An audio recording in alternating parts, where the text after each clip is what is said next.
Hey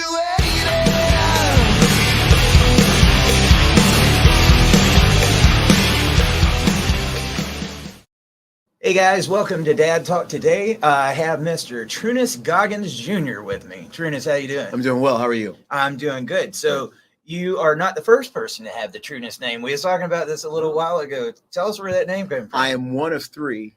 My father's name is Trunnis Goggins, and he was born to a holiness minister who they were born in Anniston, Alabama, not like far from here, but not too far.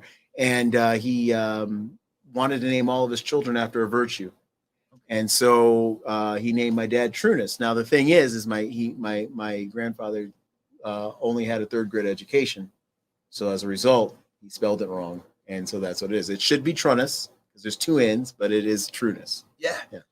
So it's kind of ironic how we got to start talking. I was telling everybody, if you haven't read this book, this is a great book. Can't Hurt Me by David Goggins. And I got a few chapters into that book and I was starting to read about some of your childhood. And there was something that kind of made me gravitate towards you and want to hear a little bit more of your story. And that's when I searched out and got to find out a little bit about you. But for somebody that hasn't read this book, it talks about some of the, struggles, especially pertaining to your dad. Could you tell us a little bit about your childhood and what it was like growing up? I know you grew up in New York and have lots of memories up there. It was it's unorthodox. We would work, and I'm not saying this again. I'm not trying to say this in a bad way, but we worked. We had a family business. We had a skating rink, and then we had a bar. My dad was very firm in you getting up and going to work. We worked a lot of hours. Yeah. A lot of hours. And the thing is even though the skating rink was in Buffalo, we lived in the suburbs. So a lot of times, and this is the bad thing, the school schedule in Buffalo did not match the school system schedule where we lived in Williamsville. So my dad was always about capitalizing on as much money as he can. And so there were times that me and my brother both would have to work. And we would work long hours and go from work straight to school. And we had to have good grades. I mean, that was imperative. Yeah. But yeah, so that our childhood dealt with a lot of work. It also had a lot. When I say it's unorthodox, we also had a lot of celebrities that we got to meet along the way. Rick James. I remember swimming at his house many times and going to his house as a teenager. And those are stories that we will not talk about. But I went to Rick James's house.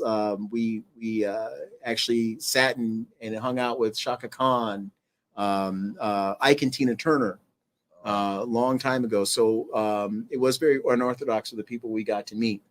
We grew up next door to, I'm a huge Buffalo Bills fan. And one of the reasons I'm a huge Buffalo Bills fan is the offensive lineman, Reggie McKenzie, was our next door neighbor. And we used to have to take care of his dog when he had away games. So it was actually, we knew when he was going to be away without even looking at the schedule because we'd have to take care, he had an Afghan, and we had to take care of that dog. What was that like as a kid, seeing all these celebrities around? I mean, was it just another day, or did you kind of realize how different that was than other people your age? Other people told us it was different. We would go to school and they'd say, I can't believe that you live next door to Reggie McKenzie, or I can't believe, are you serious? That's Rick James. Yeah, I know it's Rick James, but whatever. I was at, it's funny because he's back in the news now. I remember, and I didn't even know who this guy was. I'm a huge hockey fan. I love hockey. And I remember being at Rick James's house one day, and my dad was with Rick James in another room. And I remember walking into Rick James's kitchen to get something. In the kitchen, he had a TV. And while he was in the TV, or in the room, there was a white guy sitting there with long hair. And I didn't know who this guy was because I grew up listening to punk, punk funk and all that other. And I was about 8, 9 years old, maybe a little bit older than that. And I'm sitting down at the table talking hockey. This guy was a really big Maple Leafs fan. I hated the Maple Leafs. And I'm a huge Buffalo Sabres fan. And I remember us talking about it. Guy happened to be Neil Young. Wow. Had no idea that I'm sitting there having a really normal conversation about sports with, at the time, an iconic rock musician that, you know, and Rick James and Neil Young were very good friends. Was he on Spotify back then? Probably. They didn't. I'm sorry. They didn't have it. Too good of an opportunity. Yeah, they didn't have it back then, and you know, it's too bad. But you know, and Joe Rogan did not show up at it either. But gotcha. Yeah. Tell us about your family dynamics back then. What was kind of like your mom and dad like? What was that like growing up in the household as a child? My mom and dad, you know, the funny thing is my mom and dad had a lot of fun together. And my dad would tell you that he had a blast with my mother. And I really truly think that he loved my mother. He just didn't know how to show it at all. Right. They went out. I remember they went to Florida all the time. They did all these things together. But it was different. I didn't realize until I was probably 11 years old that my mother and father never married.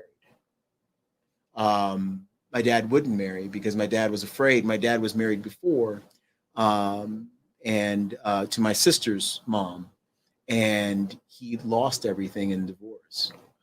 And he figured that if he got married again, it would happen to him again. So he refused to marry my mother. And my mother asked her a number of times. Matter of fact, my mother went on to change her name to Jacqueline Goggins.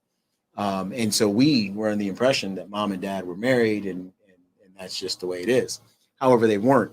My dad always, for years, and I, you know, he believed in the backup, if you know what I'm saying. Yeah.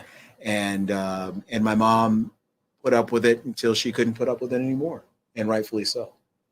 And but that's how it was with him. Did you know about the backup as a child? I knew about the last one. The last backup became my stepmother. But I did not know about the rest of the backups until much later on when, you know, when my dad was bragging.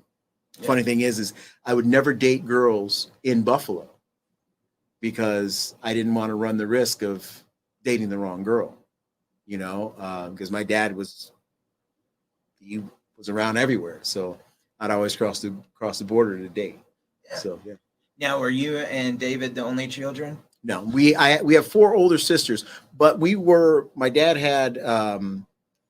have 4 older sisters, and they're in their 60s now, late to early 60s.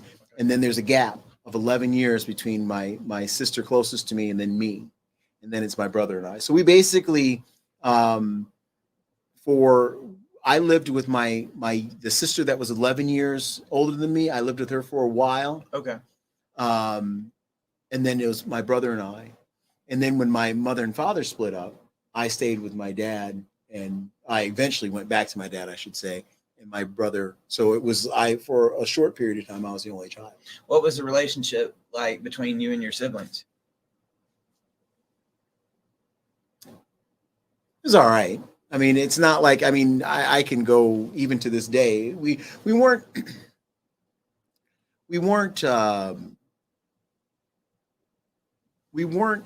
a family. We were a unit. Yeah. Okay. We were a machine. We were there. We were employees. We worked. We did what we had to do. As far as the let's sit down and have Sunday dinner and let's go out for, you know, our Christmas traditions and stuff. And we didn't do that. So I'm not too close to my sisters. I do talk to them on occasion. I'll give them a call, you know, it's Christmas or Thanksgiving or Easter's coming up. So I'll call, but not that much. How about with David? David and I went through a long period of time when the family split up, my mom and dad. I went back to my dad. He was raised by his mom, and we were raised apart. Okay. And we were raised apart to the point where we grew apart, and we grew far apart, and we went years. As a matter of fact, we went almost 20 years without saying a word to each other. Do you think there was some resentment there from David when you went off with your father? I think so. I think so, and I don't think we both had two different approaches. Yeah. Mine was, I have a mom, I have a dad, I love them both. That's just the way it is. Okay. My brother had a different, and I'm not going to answer for him, but he had a different approach. You know. Gotcha. Mm-hmm. I don't want to get too far ahead of that because I want to ask you about that period in time. But tell us about what it was like. I know you know your father owning that business in the skate center. What was that like? Participating in that process, having to keep the operations going. It was it's funny because yesterday I was at a family restaurant in St. Augustine. It was a Brazilian restaurant. It was really good. It looked like grandfather and mom or daughter of the grandfather and the mom's son that were all working as a family unit, right? And the grandfather's son, some guys came in and they started talking to each other and he was socializing. And the grandfather was cool. He was still cooking and everything else like that, just, you know. And when the guys left, it was lecture time. And the grandfather, and even though I do not speak Portuguese, right? But you could tell by the body language that the grandfather was trying to get him back thinking about business. This is what we do. This is how we do you're spending, you're wasting time, you're wasting money. You know, you have customers, you got to do this, you got to do that. And you could see that, even though I didn't know a word he was saying, I could tell by the body language exactly what he was saying because that's what I heard. The operation of the skating rink was we learned efficiency. We learned to sell. We learned people. And we learned the ins and outs of business. And we really did learn customer service. My father was really, really good at providing quality customer service. Matter of fact, and it's funny that even though in the things in the book that are said about the book, people on the east side of Buffalo consider my father their father. And it's ironic that there are people, even to this day, I wish that was my dad, because that's how he was. He was the father figure, and it is very ironic. He was the father figure of the east side of Buffalo. When he passed away, at his funeral, there were, I would say, at his viewing, 2,500 people showed up. Wow. I would, and I'm not exaggerating when I say 2,500 people showed up. While they had his casket there, the funeral home actually had blaring, because he was nightclub and all that other stuff. The DJ at the R&B station spent, from the time the wake started at 6 o'clock to the time that wake ended at 9, they were doing a remix. It was the Trunnis Goggins remix. And so here we are in a wake. We have a body sitting here, my dad. I'm sitting there greeting mourners that are coming in and paying their respects. Thank you, paying their respects. And we have dance music and disco music and old rap music playing, and you had the disc jockey saying, and you kept on hearing, this is the Trunnis Goggins hour. We are going to play this music until the wake is over. When that wake, when the funeral director started turning people away, it was almost like it was synchronized. The music stopped, and it went to something else. And they did, and a lot of people that were at that wake considered him, you know, his dad. He or considered him like the father. Yeah. The newspaper had a huge write-up about my father. But the thing is, going back to what we were talking about before, he taught me business. As a matter of fact, today I'm a business professor because that's what I know. I know business. Yeah. And you talk about these people that kind of looked at him as that father figure. It seems like he was well respected by many people. You know, one of the things that I read in the book is it seems like on your brother's side, there's a lot of hard feelings there. And I mean, could you speak to some of that? I know you can't speak for him, but no. Where do you think that comes from? Well, it comes from he was he was not the kindest person in the world. I would never ever say that about him. And he comes from you were raised through strength. You were raised through, lack of a better word, you're raised through force. Yeah. Okay. It's very autocratic, and then we were growing up. So you're looking at a time when raising children. All right. So in the 50s, you can knock the hell out of a kid and he'll be all right. Yeah. Right. In the 80s, the kids started to talk a little bit, and at least explain, a little bit. We didn't get that opportunity. So when you're growing up with that, and then the difference between my mother, who was a very kind woman, okay, who did allow you to think, okay, the way you wanted to think, and the difference between someone who's going to teach you how to think. Right. Okay. It's two different things.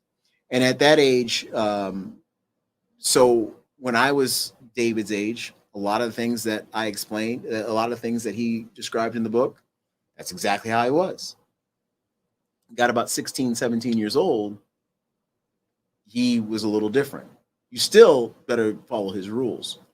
One thing that happened, again, I had two different periods. I had a period where the one that David experienced, then I had the period later on that none of my siblings experienced. And a matter of fact, my siblings don't like me, or they say, well, you were treated different, and I was. Okay. None of my siblings, I was the last one to leave the house. I'm the only one that graduated from that house. I'm the only one that lived at that house months after I graduated. I moved out. I graduated in June of 89. I moved out in August of 89. Okay. Yeah. But the thing is what my father did with me was he said, all right, your curfew's 2:00 in the morning. Now, why was my curfew 2:00 in the morning? Well, he told me later on, all your friends that you're hanging around with, they had to be home at 12. So you were going to be home anyway. I look good by saying you can stay out till 2. And I never did stay out past 12. He did a couple of extra things. And I also think the fact that I was Trunnis Goggins II, I think that he kind of had that legacy mentality. Okay. Okay, I'm going to give this is the one that's going to take over the skating rink. This is the one that's going to take over the bar. This is the one that's going to do all this. So I was treated a little different. All right. I'm not saying I was a favorite, because I wasn't, but I am going to say that I was treated a little different. I got a lot of leeway. Now, I also got a lot of flack, more so than everyone else, because I was supposed to be at a different standard. But yeah. Do you think there's a good bit of resentment there because they felt like you was getting special treatment? There is. Yes, there is a lot of resentment there. There's a lot of resentment. My dad had 4 girls before my brother and I were born. Yeah. I was born shortly after that. My sister's mom passed away. I don't know, I mean, I've had sisters allude to certain things. Not that it was my fault. Shoot, I was 2 years old, but right. But yeah, there might have been a little resentment, and there was a little bit of, he's bad, but he's not that bad. And everybody else was sitting there saying how bad he really was. Right.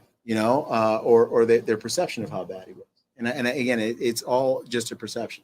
To me, he was my father. I wish he could have done a heck of a lot of things different, but. So let's talk about the divorce when they split and went the separate ways. What was that like at that time when the household was starting to split up? It was after there was chaos. Remember you asked me about, did you know about the backup? Yeah. That's when we all knew about the backup. Okay. Okay. We knew about the backup for quite some time. And my mom wanted us to stay. My mom really wanted to stay together. To be honest with you, my dad wanted to stay together. His dad was getting both the best worlds, right? Yeah. But the backup started to stake claim. Okay. Okay. And it started getting real bad. One time my father had a heart attack and he was in the hospital, and we were all working at skating rink, because like even the backup worked at the skating rink. Yeah. So here's my dad in the hospital, my mother's downstairs at the skating rink, backup's upstairs in the club. Backup comes downstairs, wants something at the skating rink. I'm at the ticket booth. I was playing, kid. I was like, "What do you want?" Like a little kid, you know? Yeah. She went and told my dad. Okay. My dad tells my mom, I disrespected this individual and I had to apologize. And so my mom, we left the hospital, right? We drove back to the club. She was there. I had to go upstairs. My mom had to witness it. And I thought that this was, and I still, to this day, it still angers me. And I was like, you know, and I had to apologize for something that I didn't do. But that started the breakup. And then pretty soon, my mom just couldn't take it anymore. Yeah. And she left. So she left in August, just before school started. And the way she left, my brother and I, was summertime, and we were out of school. And when she left, she had went to the store. My dad was in the kitchen. My brother and I were watching cartoons or something. I mean, it was about 3:00, so we were watching. You know, the after-school cartoons used to be on when we were kids. You know, you're home now, so from 3 to 6, you get to watch cartoons. You have like Bugs Bunny, Roadrunner, or whatever. So we're watching that. My mom comes into the kitchen, walks through the kitchen, because you had to walk. The garage was here. You had to walk through the kitchen. You had the kitchen, then you had the living room. And my brother and I were in the living room. My mom walks past my dad, and she says, "We're leaving." I'm like, "Where are we going?" Because we're out of here. We're gone. We're not coming back. We're going to Indiana, and we're leaving. So what I freaked, me and David both kind of freaking out. We had to run upstairs. It was almost like an evacuation. We had to pack whatever we could get, do whatever we could, take whatever we could, whatever could fit in a Volvo, and leave. And we just bought 2 new 10-speed bikes. And my mom bought a rack should have fit 3 bikes. It's for my bike, brother's bike, her bike. And she couldn't fit her bike on there. So she had to leave her bike behind. The reason why I'm bringing this up is because years later, I have kids at this time. Because my dad says, "You're not taking that bike. That bike, I'm going to have somebody else ride that bike." Years later, my dad gave me that bike and said, "Make sure your mom gets this bike." Wow. And so I did. But yeah, it was a very chaotic time. It was chaotic. We're going from Buffalo, New York, second largest city in New York, to an extremely small town in Indiana, right? That, to be honest with you, I mean, there's nobody on the planet that would know about this town. Yeah. And rumor has it that Orville Redenbacher's from there. I don't know. I know they always say, okay, but whatever. But we go to a very small town, so I was just, I was amazed but it was a very chaotic time. It's a day that I remember. I remember the date. It was August 12th, 1983. And it was a time where life as we all know it, that day was actually the day that put us where we are today. Because it broke everything. It was very chaotic. But the months before the breakup were violent. It was a very violent time, not only for David and I, but for my mother as well. And it was extremely chaotic, extremely violent. Yeah. What was it like seeing that? It hurt quite a bit. That's an understatement. But I could still see it, and I knew that I could not let my kids ever see that. Um, and as a matter of fact, I'm telling you this right now, and I've never told my kids what I'm telling you right now. It was a very violent time. It was very hurtful, because I know that neither one of them are like that today. But it was extremely hurtful. Hard to kind of look back knowing who they are now.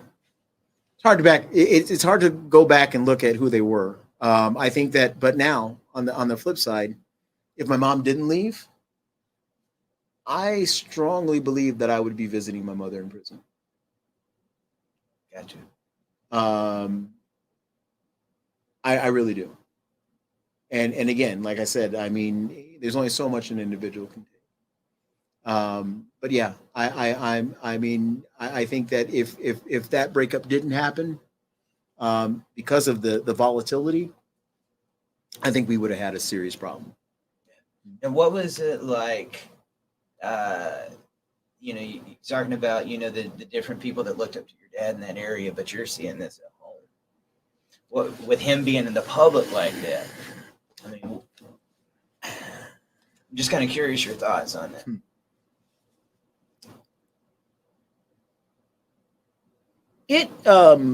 I had a level of jealousy. Mm-hmm. I was jealous that there were people that if you give my dad $3, which that's what the cost to get in the skating rink at the time was, that you got a good guy that will break his back to make sure you're happy. And I didn't get that at the time. I mean, I did, but you know what I'm saying? Yeah. I mean, it was cool for a kid to tell a story about him toilet paper in a house. But if I crossed the street wrong and ran up on our neighbor's yard, I'm in trouble. I thought that was just, I didn't like that. I also thought that there are, I mean, there's a song by Billy Joel called "The Stranger." Yeah. Yeah, that's exactly. Gotcha. As I get older, I'm like, okay, this makes a lot of sense. But I mean, he did it for at the time. He was, he thought he was, feeding his family. Yeah, which he was. My dad was very mission oriented. Yeah, I know you said you went back to him later on. So did you actually stay with your mom for a while? I did. After the divorce, about how long? I stayed with my mom about a year. Okay. Year and a half. But I didn't like. I loved my mom, but I didn't like. I didn't like where we were living. Yeah. And I wanted to go home. It's gotta be culture shock. It is culture shock. Even though I live in North Carolina now, Buffalo will always be my home. Yeah. And at the time, like now, I can get up, get in the car, drive, go to Buffalo, hang out, get a good piece of pizza, get have some fun with my friends, and then I can get back in the car, drive back to Asheville. It's only a 9.5 hour drive. I'm good to go.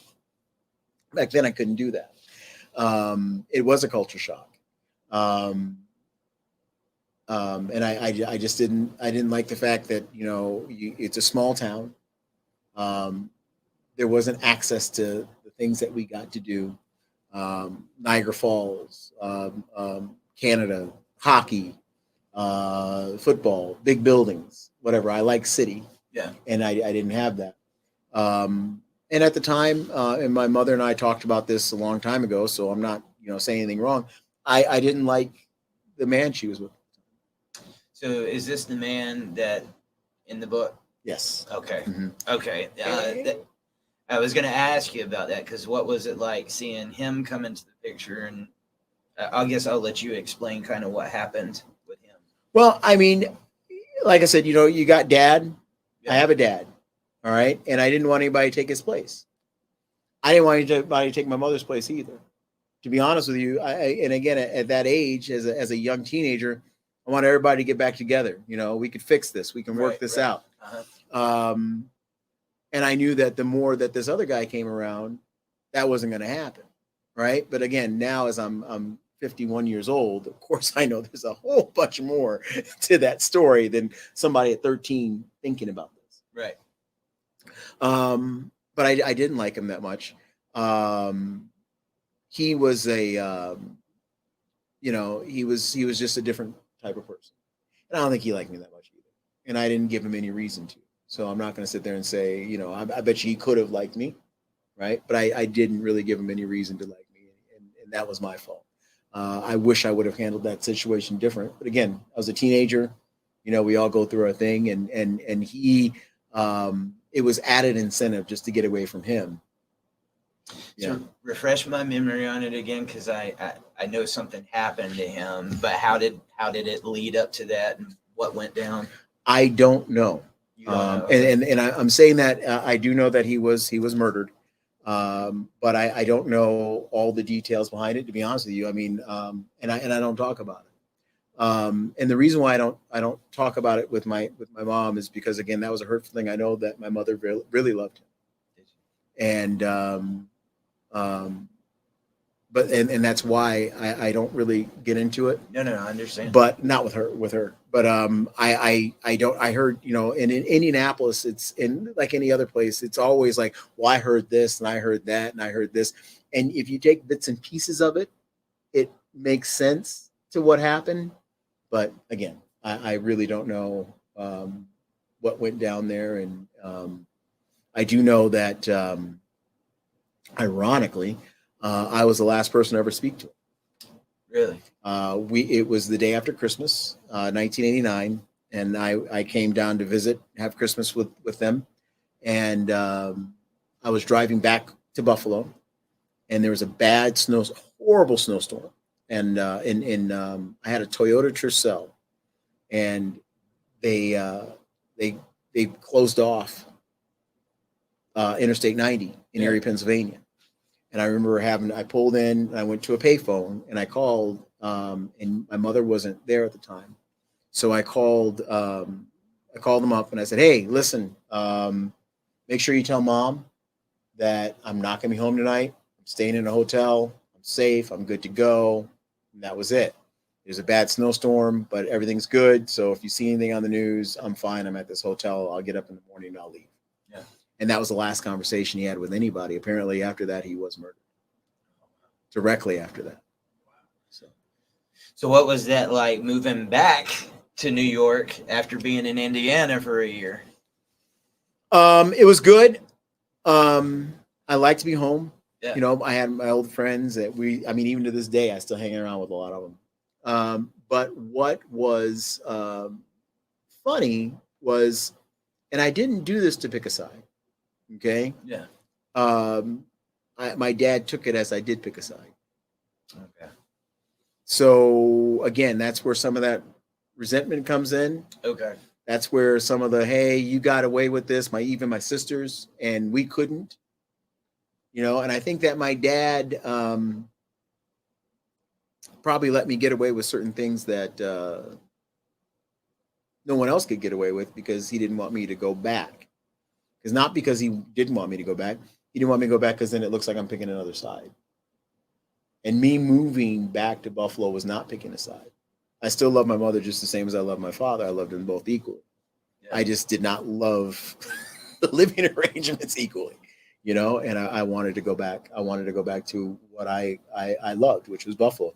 Even through all of the struggle, okay? Yeah. Buffalo was still a better place. Yeah. Understand. About how old was you when you went back? I was 14 when I went back. Yeah. 14, 15. So did you go back to working at the skate center? Oh, yeah. Oh, yeah. And then the worst thing about it is when I got a car, I worked even harder.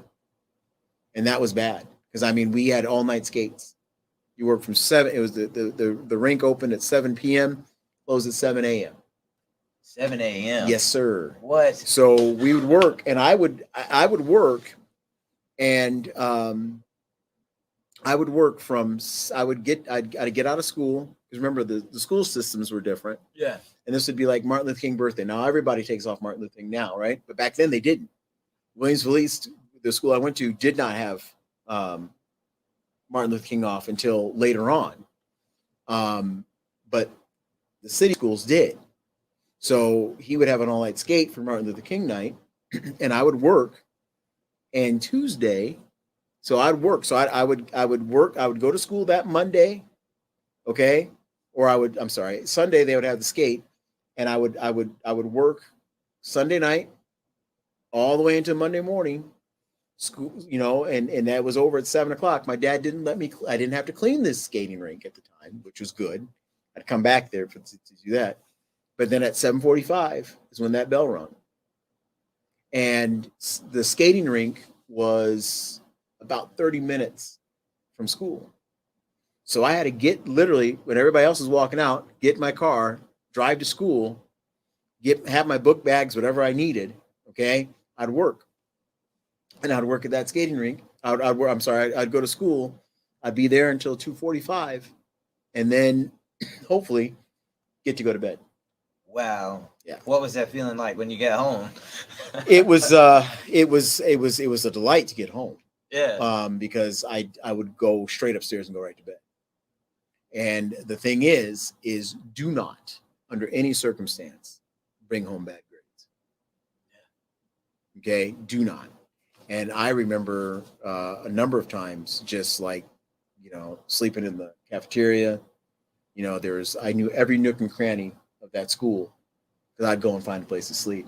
I used to fake, oh, I'm sick, so I can go into the nurse's office and sleep. Wow. And they'd wake me up. Yeah. That's crazy, man. So tell us about what goes on after high school. Do you stay working at the skate center, or do you go and get a different job? No, I did not. I actually went out and worked at a bank. Okay. In August of '89, even we got paid, right? I had a really nice car, and so I had to pay my car. I had a Firebird at the time, and I had to pay my car, had to pay my insurance, had to give my dad $20 a week.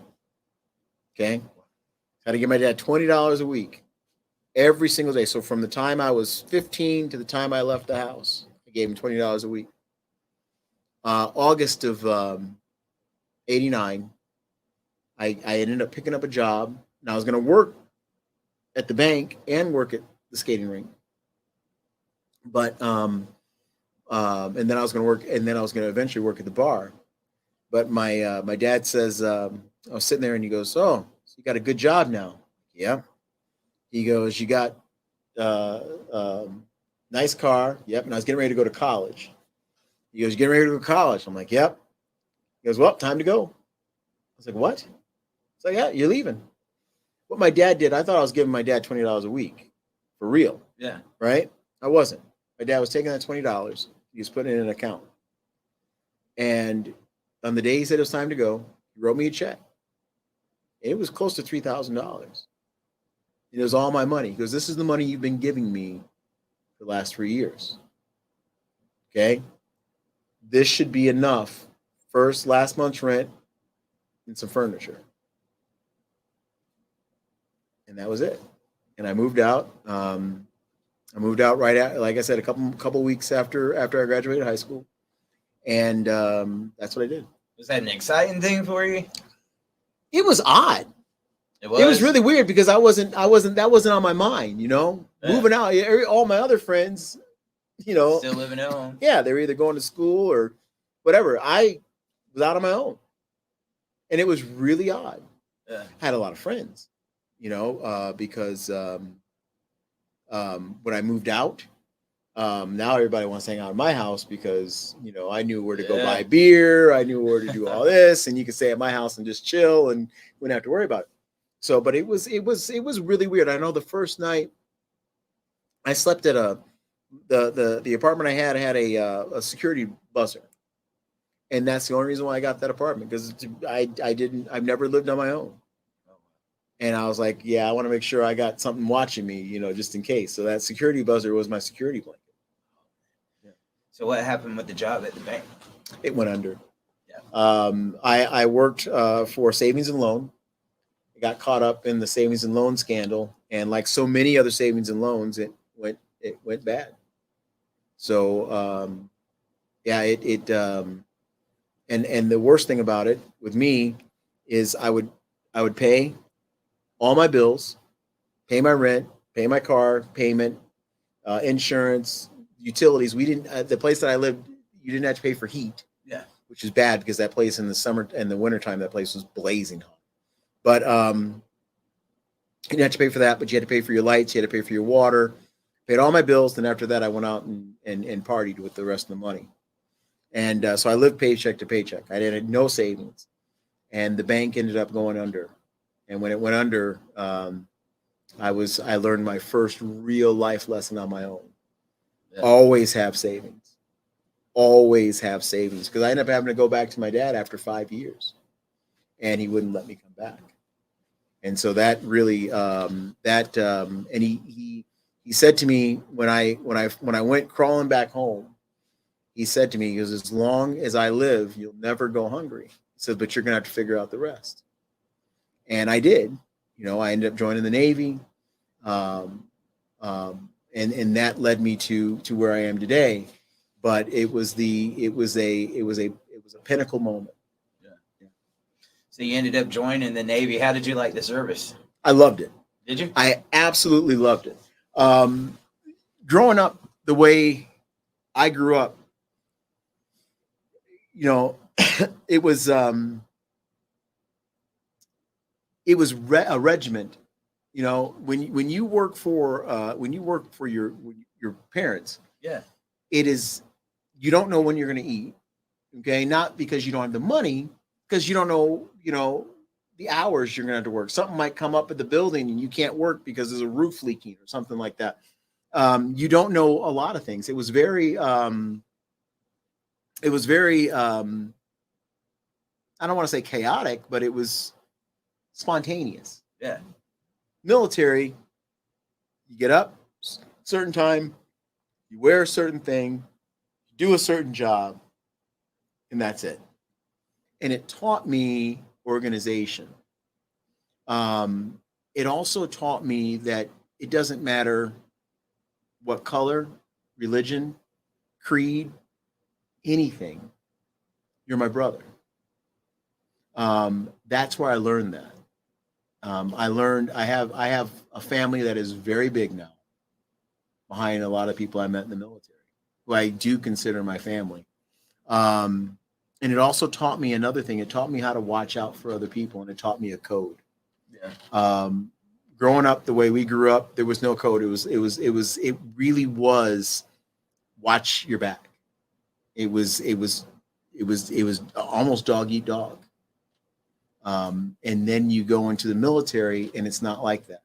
It's like, I got your six. You hear it all the time. Yeah. And that's what it is in the military. You don't let your brother or sister go hungry. You're always looking out for them. You're always asking, how are they doing? You want to make sure that, you know, if you have a person in the military who's maybe going through something bad, you go through it with them. Yeah. Right. And I didn't really get that at home, you know. But I learned that, and it was a wonderful experience. How long were you in service? I was active for 6. Then I was reserve. So what was life like when you got out? You get married right away, or? I got married while I was in the service. Oh, did you? I've been married a couple times. But join the club. Yeah. So I mean, yeah, I've been married in the service, out of the service. You know, I don't know.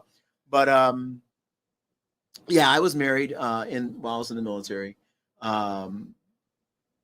Unfortunately, and speaking about that, kind of, I know that this is not the direct answer to your question. I was a good father. Yeah. I was not a good husband. Okay. And I'm not saying that I didn't beat anybody. I didn't, you know, go out on anybody or anything like that. However, I did not know I knew how to show my kids affection and love, because I showed them the love that the affection, I should say. Now both my parents love me to death. I don't was, oh, my parents never loved me. They did. Right. All right. Not affectionate. So with my kids, I showed the affection, the love, and I wanted to spend time with them. Even though I'm here today, tomorrow I'm going to be having dinner with my kids in Indianapolis, right? And I'll turn around, drive right back the next morning. I have a son who plays hockey. He's a goalie, and I drive up just to see a game, and I'll turn around and go right back. I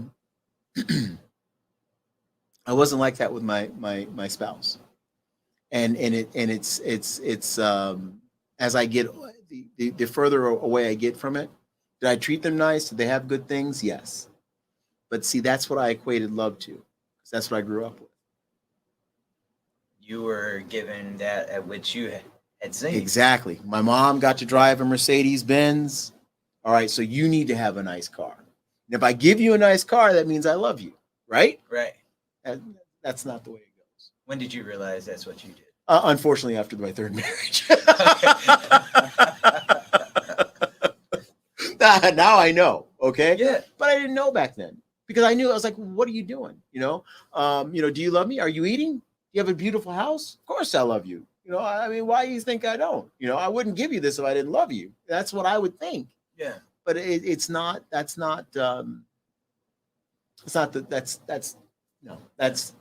the way it is. And as I got older, and then I'm also another person where, because of the household I lived in, there are certain fights that I'm not going to take. Right. All right. There are certain conversations I didn't want to have. So I would avoid them. Avoid it. I just totally avoid it. I'm not dealing with that. Yeah. All right. And that's it. And then with my last marriage, after my daughter passed away, there were a lot of moves that I had to make. And I don't regret this. I had to make unilaterally to make sure that my grandson had the life that my daughter's son had the life that he deserves to have. So you're getting into a situation I'm definitely going to want to bring up, but let me ask, what was that moment like with your firstborn? When did that happen? Was it while you was in service? My firstborn was born, yes, and he was born in California, born in Modesto, California. And I remember the first time I held him, I looked at him and I was like, crap. I mean, it was a great feeling. I had the same feeling. But I'm like, oh, wow, I got to step up. Yeah. I got stuff I got to do. Oh, my goodness. And I saw him look at me, and, obviously he's like only a couple hours old. Yeah. So I know he wasn't thinking the same thing. But I was like, I got to feed this thing. I got to make sure he has insurance. I got to make sure he's clothes, diapers. Yeah. And it didn't hit me until that point. But it was a great feeling, holding him for the first time, that, that's my son. It was great holding him. Unfortunately, right now we are going through something. I haven't talked to him for a while. He has after my daughter died, he got really heavy into drugs, and he is right now. And I could share the story with him. And I when I think about the first time I held him, I also think about the last time I saw him. He's still alive. He's still a great kid. He had a meth episode. Okay. And he was already in trouble for drugs, and he was on house arrest. So his girlfriend called me up and says, you need to go get him some help. And I went to where he was and went to go pick him up. He was in the back seat of my car, and he was just acting weird to the point where I had child safety locks on it, and I just put them on because we had to go on the interstate, and I didn't want him to jump out the car or whatever. He was talking to himself. I opened up the door to let him out, and we went into the facility where I wanted to go get him help. And as we're going into the facility, he had on, I hate this, the sagging pants. Yeah. I absolutely hate it. And he had on a long T-shirt, but he had to get his ID out of his pocket. And when he did, sitting right on his side was a 9mm. And here he is. He's already a felon. He's got a 9mm handgun. And we're going into a facility. And I saw this, and I told the nurse right away, I said, here's my ID. And I did. I think she knew that there was something wrong. I said, here's my ID. Go ahead and take it in and get it scanned. Scan my ID. And I kept on doing this, like, just go. And we were in a room, and she came back into that room. It was like a waiting area. She came back in that room, and by that time I had snatched the gun and put it away. And right when I snatched that gun, he had another one. And she called SWAT. This was September of 2020. Yeah, September 2020. She called SWAT. And me and him were fighting for the gun. I ended up getting away from him, obviously. And he ended up getting into some serious trouble. Right now, he blames me for him being in the situation he's in right now. As a father, if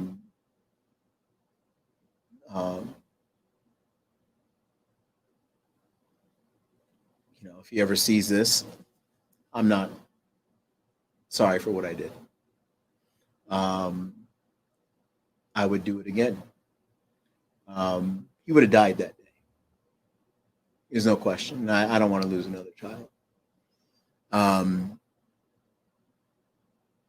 If he never speaks to me again, but if he lives and if he gets rehabilitated and he lives a great life and he's healthy, then I will die a happy man. Addicts tend to find somewhere to place the blame so they don't have to live here. I say this as a former addict myself, 12 years sober. Beautiful. But I'm going to tell you, there was days that if I look back, I don't know how I made it to the next day. So there's hope. There is. There is. And I know there is hope. And that is one thing that I really hope. I miss him. I absolutely miss him. But right now we can't talk. When we do talk, it always like I wouldn't be where I'm at today and I told him one day, I said, yeah, you're right. I know exactly where you'd be if I wouldn't take you to do that, and I'm glad I didn't have to do that. But yeah, that's what happened with him. But I always go back to remember. I mean, I got to hold a kid in my arms 9 different times, and each one of them, it never got old. Yeah. And the first time, like you said, first time he held him, yeah, it was old crap. By the next time, it's like, all right, listen, you got to get a job, and we got, it's different. The process, but yeah, but the first time it was, and it's still one of the greatest days I'll ever experience. Let's talk about your daughter Kayla. Mm-hmm. What was that process like? Kind of, walk me through what happened. I know when I, first started trying to find you and everything, I saw some of those reports, and I can't imagine what this is like to go through as a parent. She was always a kid that when she was probably 9, her sister was getting picked on by a much bigger kid. And she didn't like it. So we were living in a townhome. I was a single dad with her, and my other daughter Alexis, and my son Trunnis. And Kayla didn't like it. So Kayla picked this boy up and threw him into a rose bush Just threw him right into, I don't know if she knew what kind of bush it was, but threw him into a rose bush. And her and Lexi come darting back in the house and slammed the door and closed the door. And they told me what happened. And the mom came over and said, "What are you going to do about your daughter?" I said, "I'm not going to do anything about my daughter. She didn't want that to happen." She was also the kind of kid that if you had a disability, if you were the underdog, Kayla was there for you. And that's what got her killed. She was trying to break up a fight. She was trying to save her cousin from making a seriously bad decision. And unfortunately, she was shot. The bullet was not intended for her. She didn't have a dog in that fight, unfortunately, and it was her day. She was standing up for what she thought was right. She was standing up for the underdog. And sometimes that comes at a price, and it's a price that, again, I just told you about my son, my grandson. You know, I occasionally now, since he's at that age where he sees other people with mothers and things like that, I have stuff I have to explain. It comes at a serious price. What's that been like raising him? It's been a blessing. Yeah. It's been a privilege. That kid, he looks like his mom. Kind of acts like his mom. Kind of attitude. But he's great kid. There's a bond. The bond that I have with him is unique, but I can explain it. I'm his link to his mom. He's my link to my daughter. And I think that that's what really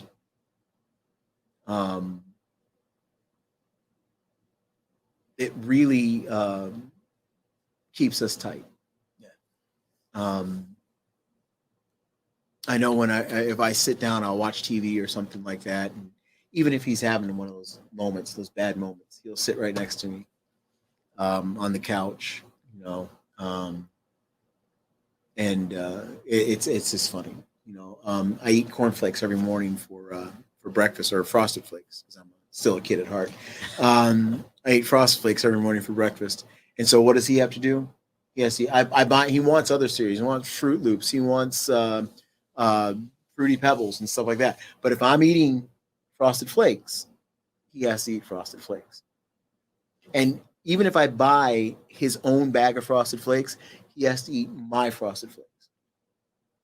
And so I think it's cute to an extent. So, but yeah, we have a very good bond.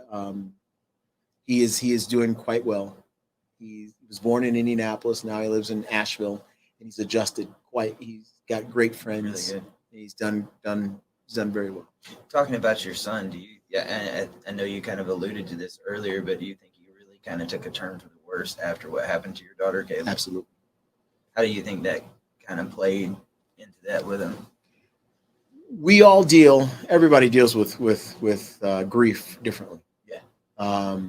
Me, you know, I don't work out as much as my brother does, but me, I play hockey as much as I can. I ride my bike. I work out every single day, and that's my outlet.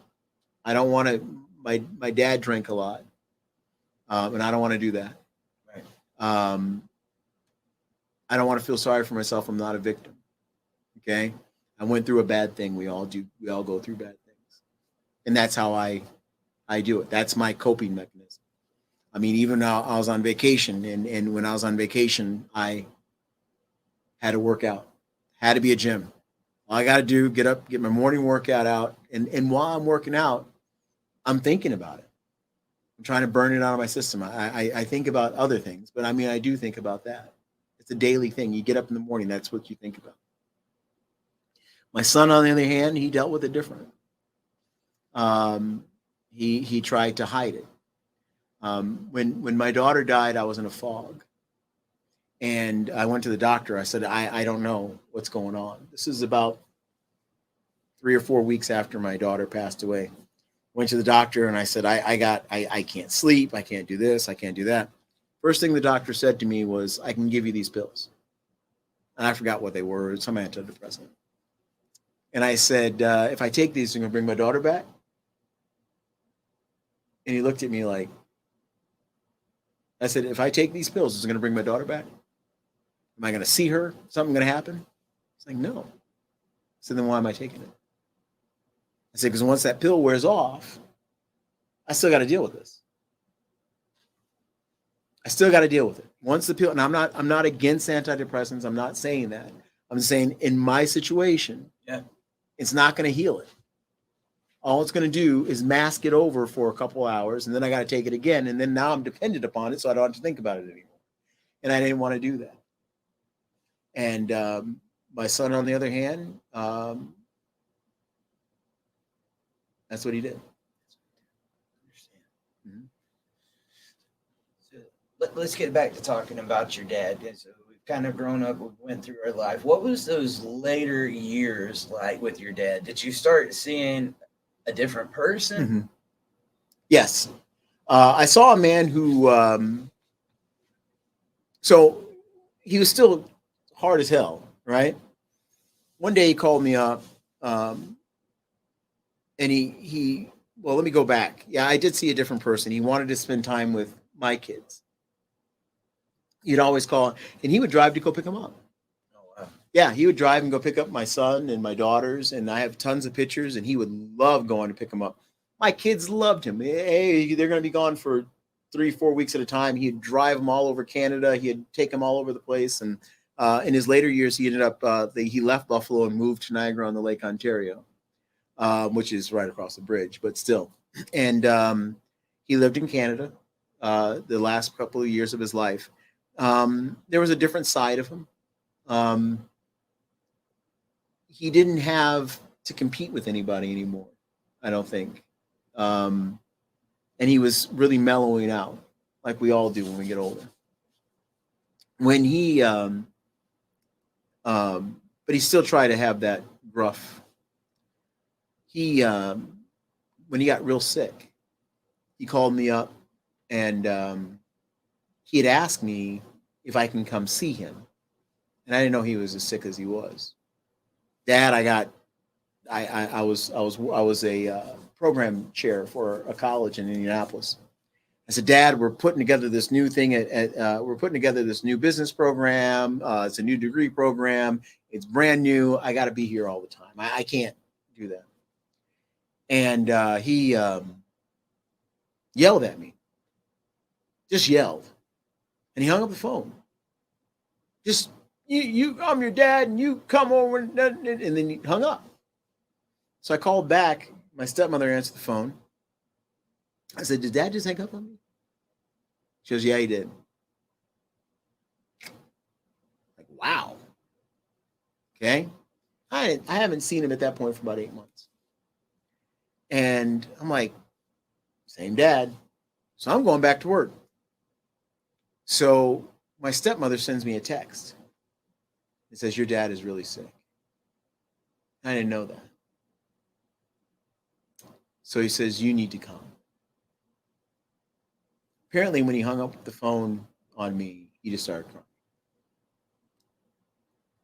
So I said, I'll be there Friday. So I drive, and I didn't know how really sick was.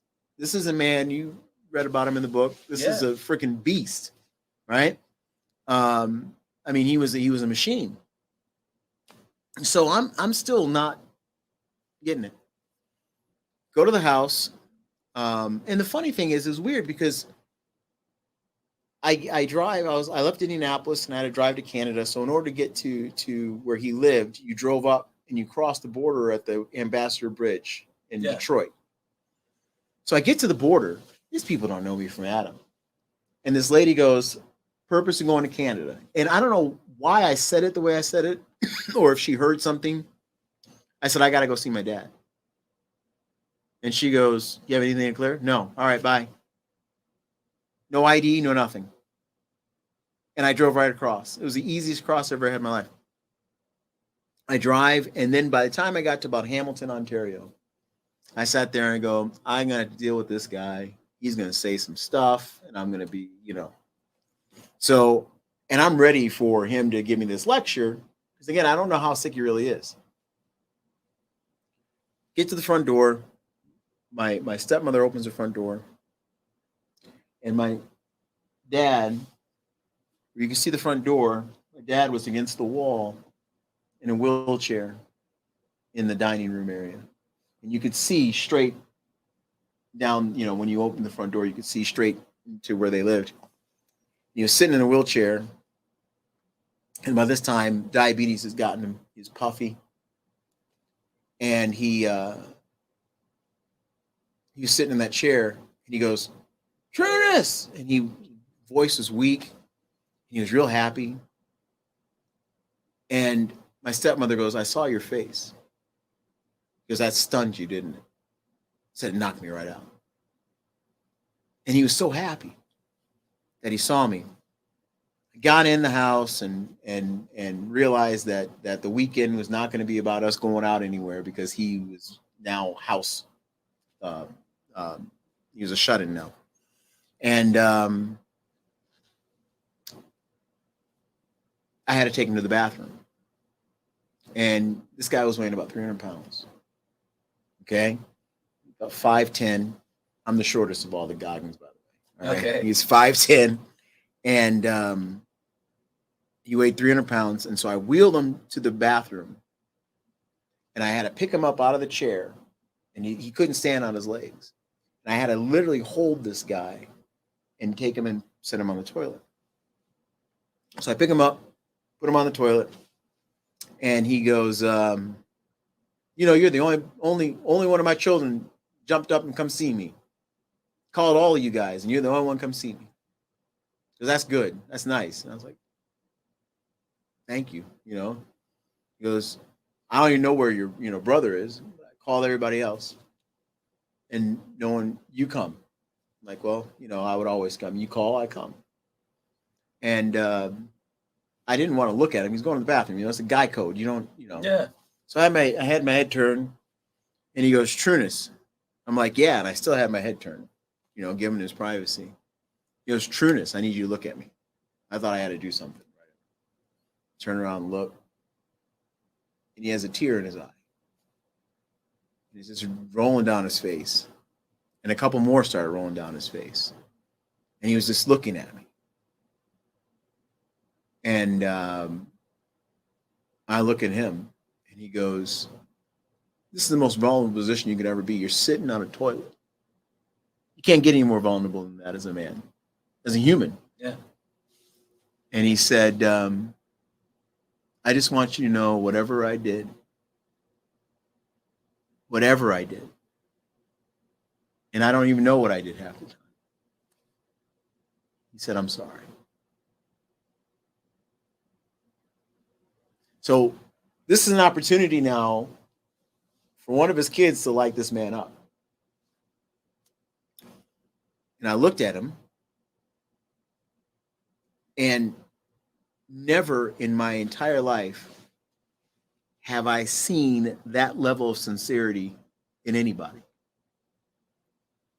And for me to bring anything up to him at that point, I'm the bad guy. And I knew it. And I looked at him and I said, I apologize as well. We never talking about it again. And he said, okay. And that was it. I picked him up, cleaned him off, put him back in the wheelchair. It was a Friday night, and Hamilton Tiger Cats, Canadian football team. I love Canadian football. They were on, and we watched it. I had a beer. He didn't. And that's it. We watched the game. I don't think we said 6 or 7 words to each other. It was just a father and son moment. I think the only thing we said after that point was that was a good play. Man, that was awesome. Yeah. And that was it. I would come back every weekend every single weekend I would work. I went back. The funny thing is my schedule ironically went back to that Skateland schedule, working 7 to 7 and going back, because I would work Friday and I would work until, and I cut my hours down a little bit. I'd work until noon, get in the car, drive up to Canada, stay until the football game was over, the Bills. And that's when they suck. So I don't even know why we waited. But I wait, and when the game was over, I'd get in the car and drive. And sometimes if something went up, I would drive from the house straight to work. And but I will say this, talking about the later years in life, the last 8 weeks of his life were the best time I ever had with him. I got to know why he was the way he was. And the last thing he said to me was he looked at me, he saw he was in hospice. My son Trunnis was there. My daughter Kayla was there. My other daughter Alexis and my daughter Mona. We were all in there. They all drove up with me. And he couldn't eat anymore. He was in those stages. And he said, he took his hand and summoned me over to the bed. And I thought he wanted me to get him some water or something. I said, what is it? He goes, no, come here. Because he couldn't talk. Or not a lot, not loudly. And he said, because I saw him look at the kids. Yeah. And then he looked at me. And he said that, he says, you lived the life I always wanted to live. And my response to that was, you made it that way. Gave him that credit. Was he bad? Did he beat the crap out of us? Yeah. You know? But, you know, he did what he thought he could do. And he regrets a lot of it. I remember a lot of times during those 8 weeks, he wanted me to reach out to my brother and my mom. And I did. I told them, but they had their own thing, you know? They didn't get that opportunity that I got, those years where I got to see that he's a very complex individual. They didn't get to see that towards the end of the life. And so rightfully so, they reacted the way they did. But I got to see that for whatever reason and whatever purpose there was for me to see that, I got to see it. And I also got to see the moment where he made peace with his childhood and his adulthood. Yeah. And at least with me, he repented for it. And I'm sure he repented to others.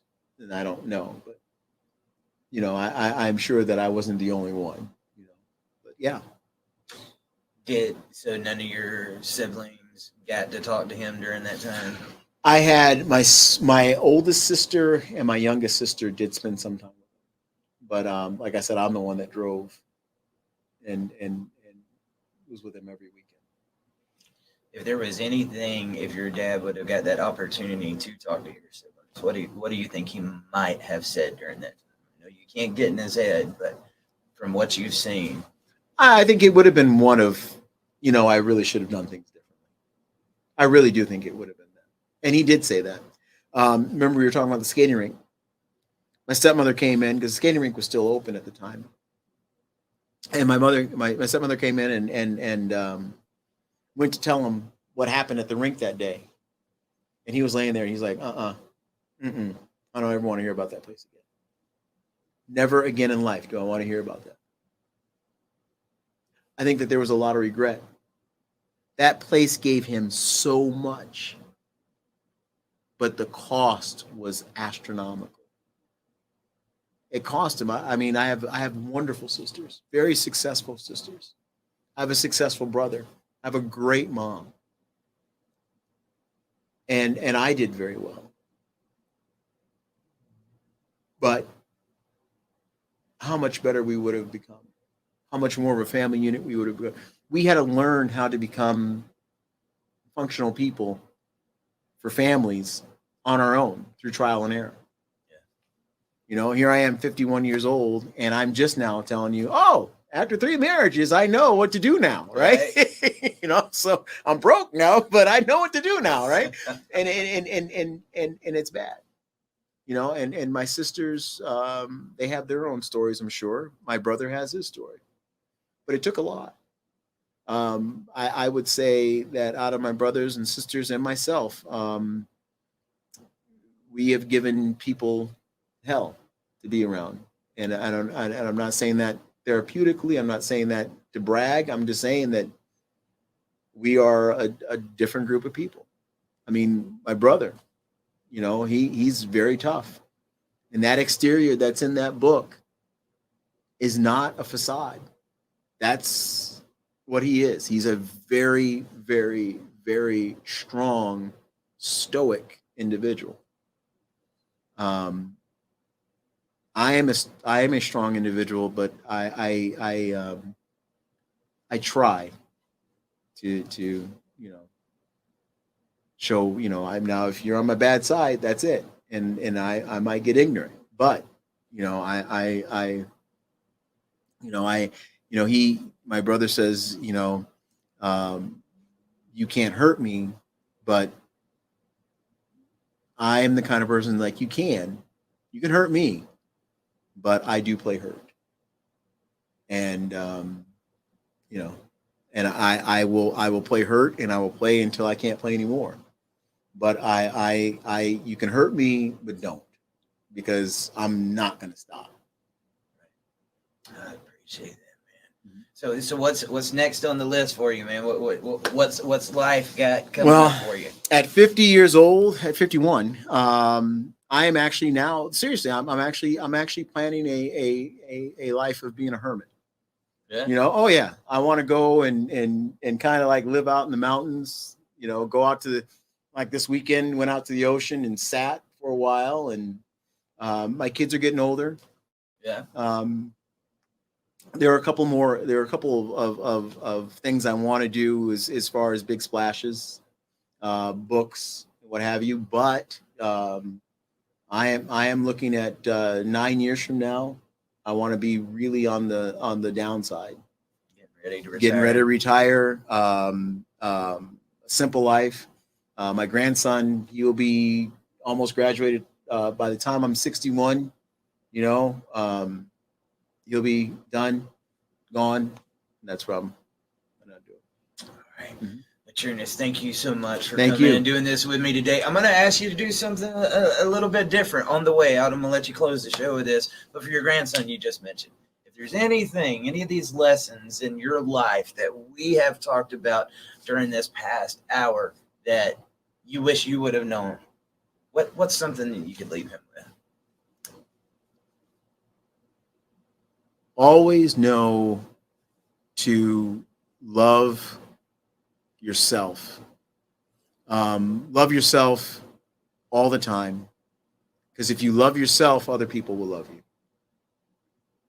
And that's all. Just love yourself. Love the person you see in the mirror in the first thing first, and then other people will love you, because you will respect yourself and they will respect you as well. Thanks, man. Thank you.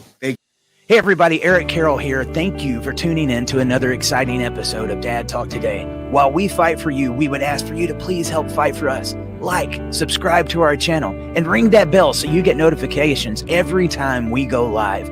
There's also super chats, patreon.com/Dad Talk Today, and other ways you can support our channel. Thank you for being here, and we will see you next.